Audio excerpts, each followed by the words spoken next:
Bellatti bus ನಿಲ್ದಾಣದಲ್ಲಿ ಅದ್ದೂರಿಯಾಗಿ ನಡೆದ ಸ್ವಾತಂತ್ರ್ಯ ದಿನಾಚರಣೆ. ಗದಗ ಜಿಲ್ಲೆಯ ಶಿರಹಟ್ಟಿ ತಾಲೂಕಿನ ಬೆಳ್ಳಟ್ಟಿ ಗ್ರಾಮದಲ್ಲಿ ರಸ್ತೆ ಸಾರಿಗೆ ಸಂಸ್ಥೆಯ ಸರ್ಕಾರಿ ಬಸ್ ನಿಲ್ದಾಣದಲ್ಲಿ 80ನೇ ಸ್ವಾತಂತ್ರ್ಯೋತ್ಸವ ದಿನಾಚರಣೆಯನ್ನು ಮಹನೀಯರ ಭಾವಚಿತ್ರಕ್ಕೆ ವಿಶೇಷ ಪೂಜೆಯನ್ನು ಸಲ್ಲಿಸುವ ಮೂಲಕ ತುಂಬ ಅದ್ದೂರಿಯಾಗಿ ಆಚರಿಸಲಾಯಿತು. ಈ ಸಂದರ್ಭದಲ್ಲಿ ಧ್ವಜಾರೋಹಣದ ಮೊದಲು ಶ್ರೀ ಭೀಮರೆಡ್ಡಿ ಅಳವಂಡಿ ಸರ್ಕಾರಿ ಹೈಸ್ಕೂಲಿನ ವಿದ್ಯಾರ್ಥಿನಿಯರು ವಂದೇ ಮಾತರಂ ಗೀತೆಯನ್ನು ಹಾಡಿದರು.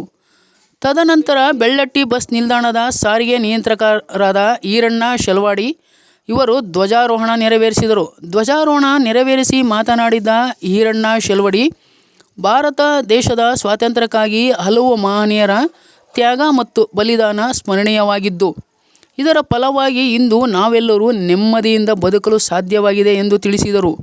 ಈ ಕಾರ್ಯಕ್ರಮದಲ್ಲಿ ರಸ್ತೆ ಸಾರಿಗೆಯ ಸಂಸ್ಥೆಯ ಮುಖ್ಯ ಸಿಬ್ಬಂದಿ ಶಂಕರ್ ಹಾಗೂ ಶ್ರೀ ಭೀಮರೆಡ್ಡಿ ಅಳವಂಡಿ ಸರ್ಕಾರಿ ಬಾಲಕಿಯರ ಹೈಸ್ಕೂಲಿನ ವಿದ್ಯಾರ್ಥಿನಿಯರು, ಶಿಕ್ಷಕರು ಹಾಗೂ ಶಿಕ್ಷಕಿಯರು, ಸಾರಿಗೆ ಸಂಸ್ಥೆಯ ಬಸ್ ಚಾಲಕರು ಹಾಗೂ ನಿರ್ವಾಹಕರು ಮತ್ತು ಗ್ರಾಮಸ್ಥರು ಉಪಸ್ಥಿತರಿದ್ದರು. ವರದಿ ಚಂದ್ರಶೇಖರ್ ಸೋಮಣ್ಣವರು.